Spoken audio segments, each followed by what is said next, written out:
Online class में आपका स्वागत है।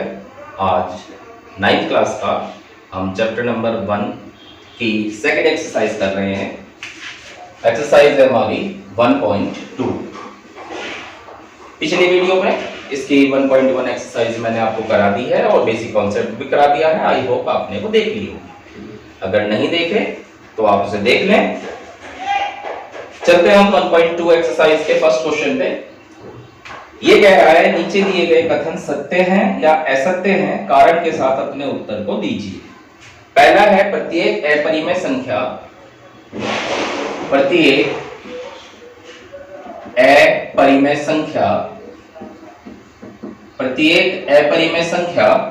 वास्तविक संख्या होती है।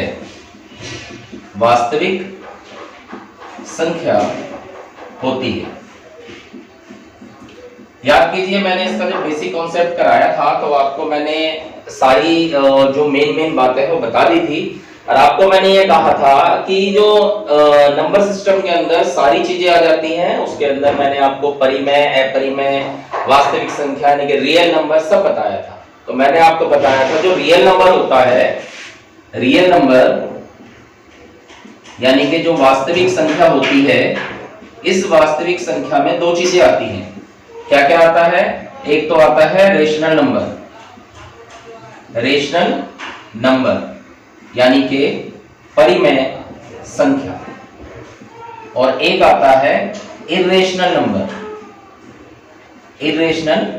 नंबर यानी अपरिमेय संख्या। तो क्या मतलब हुआ? परिमेय संख्या और अपरिमेय संख्या मिलकर ही वास्तविक संख्या बनती है। ठीक है, तो अगर मैं केवल एक बात कहूं कि सारी परिमेय संख्या वास्तविक संख्या है, सही बात है। मैं कहूं सारी अपरिमेय संख्या वास्तविक संख्या है, ये भी सही बात है। तो यहां पे क्या कहा? प्रत्येक अपरिमेय संख्या वास्तविक संख्या होती है। तो इसका मतलब ये सत्य है, ट्रू है। फिर इसके सेकंड पार्ट पे आते हैं। क्या कह रहा है? पर संख्या रेखा का प्रत्येक बिंदु रूट m के रूप में रूट m का रूप होता है। यानी संख्या रेखा के अंदर वो कह रहा है जितनी भी बातें होती है रूट m के हिसाब से होती है, रूट m के हिसाब से होती है, जहां पर m एक क्या है? प्राकृत संख्या है, पूर्णांक है, कुछ भी कह सकते हैं हम। इसने क्या कहा? इसने कहा कि प्राकृत संख्या नेचुरल नंबर है। एक बात तो बताओ, नेचुरल नंबर इसके अंदर हमें पता है 0 है, 1 है, 2 है, 3 है, 4 है, तो केवल रूट वाली ही है, रूट के अलावा भी तो है। लेकिन ये कह रहा है सारी रूट वाली संख्या इसके अंदर आती है, सारी रूट वाली संख्या। देखो क्या कह रहा है? संख्या रेखा का प्रत्येक बिंदु जो है रूट m का रूप होता है। ये 2 रूट m का रूप तो नहीं है ना? 3 रूट m का रूप तो नहीं है। तो क्या लिखेंगे हम लिखेंगे ये बात हमारी क्या है? ये है हमारी असत्य, फॉल्स। क्यों है फॉल्स? क्योंकि रीजन भी लिखेंगे, क्योंकि दूसरी संख्या भी संख्या रेखा में होती है। संख्या रेखा में होती है। दूसरी संख्या कौन सी भाई? नेगेटिव वाली भी तो होती है, -1, -2, -3, -4, ये भी तो होती है संख्या रेखा में। ये तो केवल प्राकृत संख्या नेचुरल नंबर को कह रहा है, नेचुरल नंबर 1 से शुरू होती है, लेकिन इनके अलावा भी तो है। तो इसका मतलब है ये बात असत्य है, फॉल्स है। तीसरा, प्रत्येक वास्तविक संख्या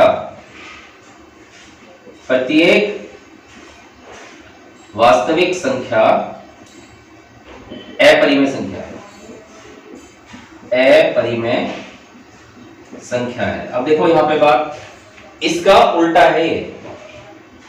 यहां पे कह रहा है प्रत्येक अपरिमेय संख्या यानी कि जितनी भी अपरिमेय संख्या है वो सारी की सारी वास्तविक है। बिल्कुल सही बात है, लेकिन जितनी वास्तविक संख्या है वो सारी की सारी अपरिमेय थोड़ा ही है, उसमें परिमेय भी तो है। लेकिन यहाँ पे ये कह रहा है कि प्रत्येक वास्तविक संख्या जो है अपरिमेय संख्या होती है, ऐसा नहीं है, यानी असत्य है। रीजन लिखेंगे, क्योंकि वास्तविक संख्या में परिमेय संख्या भी होती है।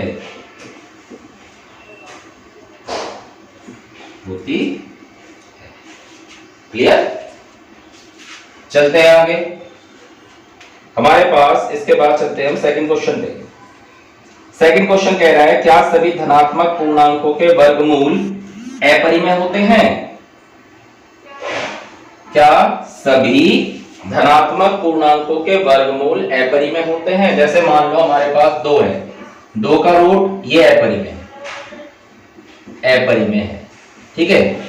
√3 ये भी अपरिमेय है, लेकिन √4 तो 2 आ गया, √4 तो वर्गमूल खुलते ही 2 आ गया, ये परिमेय है।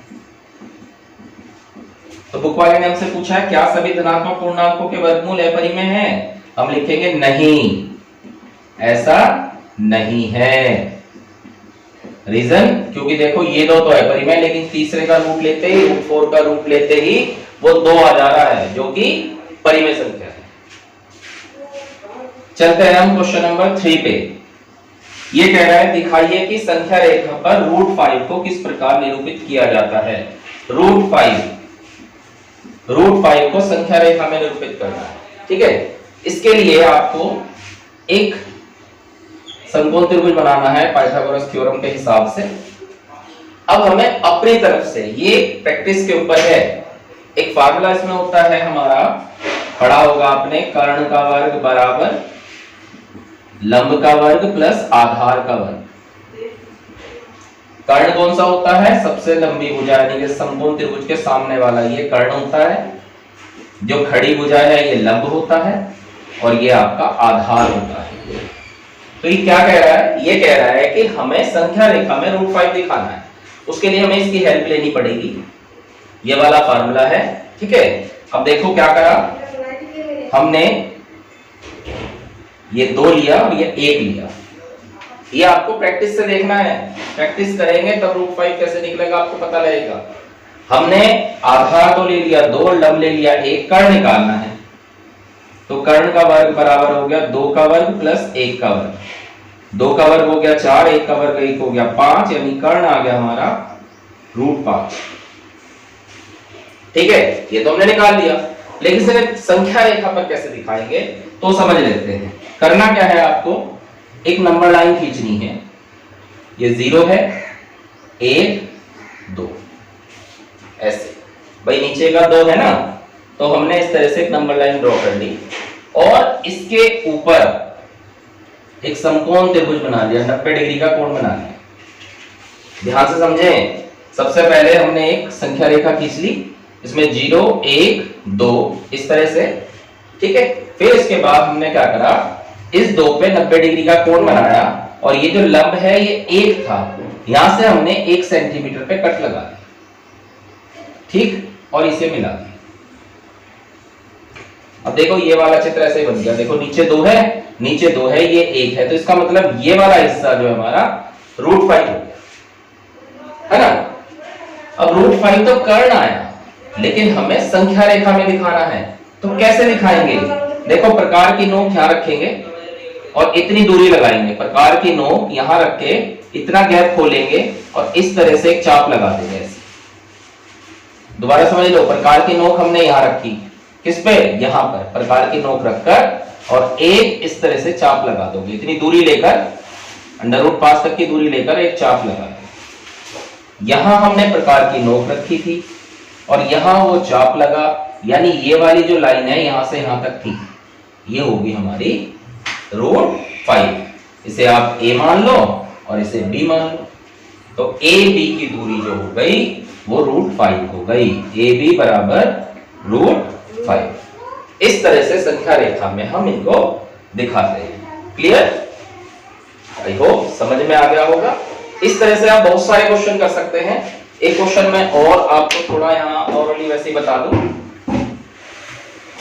मान लो आपको एक क्वेश्चन करना है, जैसे मैंने √5 का दिया, मान लो आपसे कहा जाए कि भाई आप √13 बताओ, √13 को संख्या रेखा में खींचकर बताओ, संख्या रेखा, ठीक है। हम क्या करते हैं, वही तरीका अपनाते हैं। ये एक समकोण त्रिभुज हो गया। अब 13 कैसे बनेगा? 13 में 2 संख्याओं के वर्गों को जोड़कर ट्राई करना है, तो एक संख्या आप 3 मान लो, एक 2 मान लो। कर्ण निकालेंगे तो कर्ण का वर्ग बराबर आ जाएगा आपका 3 का वर्ग प्लस 2 का वर्ग।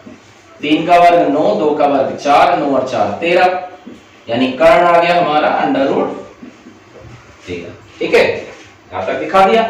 अब आपको नंबर लाइन में दिखाना है। कैसे दिखाएंगे? सबसे पहले एक रेखा खींच लेंगे, यहाँ पे 0 1 2 3 इस तरह से।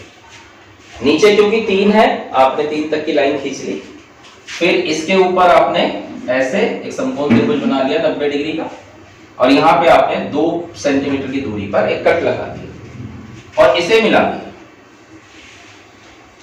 ठीक है, अब आपने क्या करा, यहां प्रकार की नोक रखी और इतनी दूरी नाप ली, और नापने के बाद इधर से ऐसे एक चाप लगा दी, और इस चाप ने नीचे वाली लाइन को जहां काटा, मान लो ये हो गया हमारा A और ये वाला हो गया B, तो यहां से यहां तक की दूरी जो हो गई ये √13 हो गई, यानी AB बराबर √13। क्लियर? तो ये हमारी 1.2 एक्सरसाइज कंप्लीट हो जाती है। अब इसी में ही मैं आपको 1.3 एक्सरसाइज भी करके दिखा रहा हूं। कुछ क्वेश्चन कर लेते हैं, कुछ आप जो है आगे ट्राई करेंगे, नहीं होता है तो फिर नेक्स्ट वीडियो में उसके आगे क्वेश्चन कराएंगे। ठीक है, तो शुरू करते हैं हम 1.3 एक्सरसाइज। एक्सरसाइज 1.3 फर्स्ट क्वेश्चन क्या कह रहा है? निम्नलिखित भिन्नों को दशमलव रूप में लिखिए और बताइए कि प्रत्येक का दशमलव प्रसार किस प्रकार का है। 36/100 है, आपको इसे दशमलव में बदलना है। दशमलव बदलने का सिंपल तरीका है, नीचे वाली संख्या से ऊपर वाली संख्या को भाग कर दो, पॉइंट लगाओ, 0 आ गया, 3 बार चल जाएगा 300, 60 बचा, एक 0 उतार लिया 600, ये कट गया पूरा, आंसर आ गया 0.36। 0.36। ध्यान रखना, अगर दशमलव में निकालने के बाद वो पूरा पूरा कट जाता है तो उसे कहते हैं शांत दशमलव। शांत दशमलव पूछा ना इसने पूछा है कि प्रत्येक का दशमलव प्रसार किस प्रकार का है, तो ये शांत दशमलव है। अगर ये पूरा पूरा कट जाता है तो शांत है, पूरा पूरा नहीं कटता तो अशांत। क्लियर? अब इसका एक पार्ट और ले लेते हैं, जैसे कि हमारे पास है सेकंड पार्ट इसका 1/11। तो आपको क्या करना है, आपको 11 से 1 को भाग कर देना है, पॉइंट लगाएंगे 0, फिर 0 उतार के 0, 11 9 99, बचा 1 0, फिर 0 उतारेंगे, फिर 0, 11 9 99, और देखो यही प्रोसेस चलता चला जाएगा, यही प्रोसेस चलता चला जाएगा, एंड ऑन तक चलता चला जाएगा। तो इसको हमें क्या लिखना है, 0.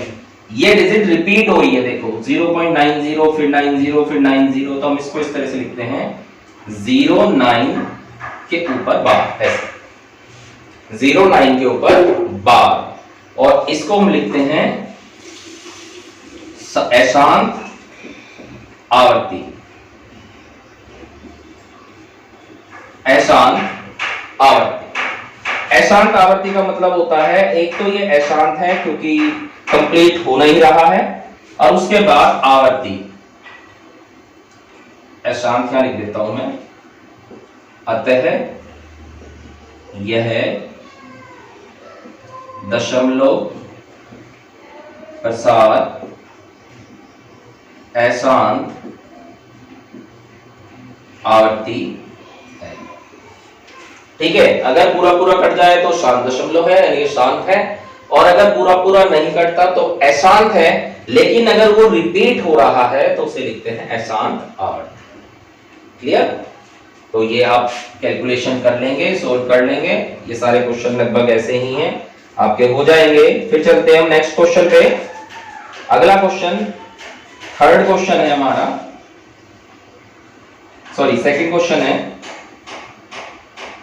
सेकंड क्वेश्चन में कहा इसने, आप जानते हैं कि 1/7 बराबर 0.142857 के ऊपर बार है।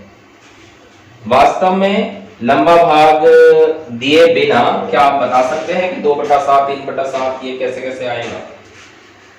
1/7 उसने सोल्व करके दे रखा, हमें 2/7 पूछा है। तो देखो अगर 2/7 कहा है तो आप लिखेंगे 2 गुना 1/7 और 1/7 की वैल्यू है 0.142857 और इसके ऊपर बार है। बार का मतलब ये है कि आगे यही रिपीट होता चला जाएगा, बस आपको 2 से गुणा कर देनी है इसे। 2 से 14 का 4 का 80 लगा 1, 2 पंजे 10 और 1 11, 2 अट्ठे 16 और 1 17, 2 दूनी 4 और 1 5, 2 चौका 8, 2 एकम 2। ये आ गया। ऐसे ही 3/7 कहेगा, 3/7 कहता है तो 3 गुना 1/7 कर दो। 1/7 की वैल्यू 0.142857 ये हमने रख दिया और आप 3 से इसमें गुणा कर लेंगे तो याद आएगा। 3 से 21 का 81 लगा 2, 3 पंजे 15, 2 17, 7 1, 3 अट्ठे 24 और 1 25, 5 2, 3 दूनी 6 2 8, 3 चौक 12, 3 एकम 3 और 1 4। ठीक है, बस आपको करना क्या है, बस गुणा कर देनी है सीधी सीधी। ऐसे ही आप इसे कंप्लीट कर लेंगे। इसके बाद चलते हैं क्वेश्चन नंबर 3 पे। ये समझिए कि इस एक्सरसाइज का सबसे खास क्वेश्चन है क्वेश्चन नंबर 3। बहुत ज्यादा एग्जाम में आता है, जब भी आप कोई भी एग्जाम टेस्ट या हाफ ईयरली एनुअल कुछ भी करोगे तो इस टाइप के क्वेश्चन आपको जरूर मिलेंगे, अगर ये वाला चैप्टर आपका सिलेबस में है। ठीक है, क्या है क्वेश्चन? ये कह रहा है निम्नलिखित को P/Q के रूप में व्यक्त कीजिए, जहां P व Q पूर्णांक है, Q 0 के बराबर नहीं है। 0.6 के ऊपर बार। बड़े ध्यान से समझेंगे, बहुत ध्यान से समझेंगे तो समझ में आएगा। जब भी आपके पास कोई ऐसा क्वेश्चन आ जाए, आप सबसे पहले उसे x के बराबर मान लो। माना x बराबर 0.6 बार। पहले हम इस बार का मतलब समझते हैं। देखो बार का मतलब होता है कि वो संख्या रिपीट है, ऐसे। ठीक है, अब आप क्या करेंगे? अब आपका काम, दूसरा काम क्या आता है? आपको ये चेक करना है कि डेसिमल के तुरंत बाद जो है बार कितने नंबर पे है।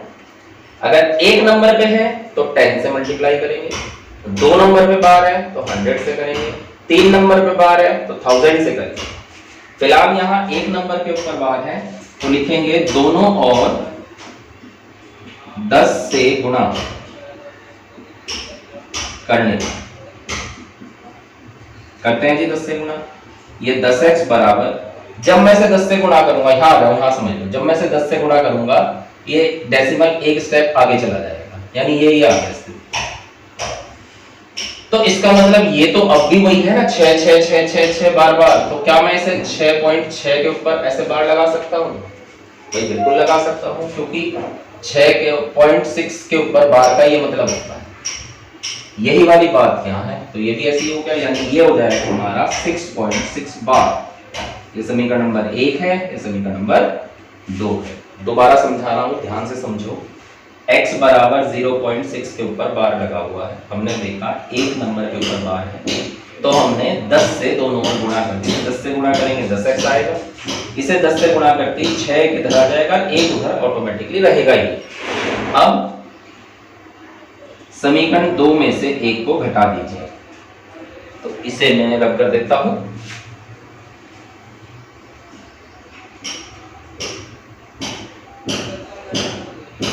ये हो जाएगा हमारा 10x माइनस x बराबर 6.6 बार में से 0.6 बार घटा देते हैं, 9x बराबर 6 आ जाएगा, यानी x बराबर 6/9, 3 दूनी 6, 3 तिया 9, x का मान आ जाएगा हमारा 2/3, जिसे हमने P/Q के रूप में लिखा। क्लियर? एक क्वेश्चन और लेते हैं इसका हम, सेकंड पार्ट इसका।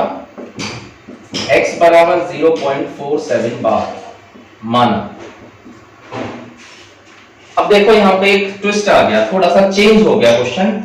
यहाँ डेसिमल के तुरंत बाद बार और यहाँ डेसिमल के बाद एक नंबर है, उसके बाद बार। तो जब भी ऐसा सवाल आ जाए, सबसे पहले तो आप इसको हटाओगे यहाँ से। कैसे हटेगा? 10 से गुणा करने पर। जैसे 10 से गुणा करेंगे 10x आ जाएगा और ये हो जाएगा 4.7 बार।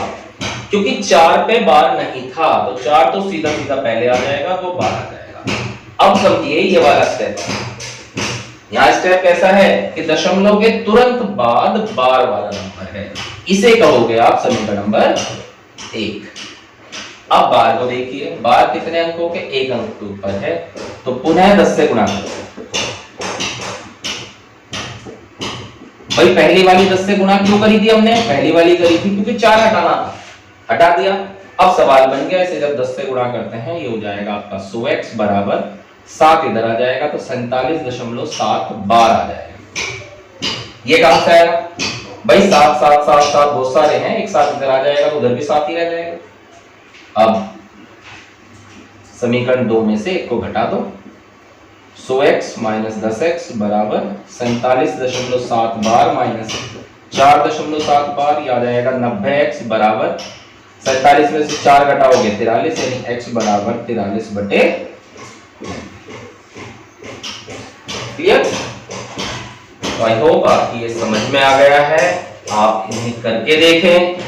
पीछे जो क्वेश्चन एक आधे जो मैंने छोड़े हैं वो भी आपके करने के लिए आप उनकी प्रैक्टिस करें। फिर भी अगर आपको कोई समस्या है तो आप पूछ सकते हैं, क्वेश्चन को करेंगे, आगे भी ट्राई करेंगे, आगे क्वेश्चन हो जाएंगे। और अगर क्वेश्चन आपके समझ में आता है तो लाइक कर दें। Thank you.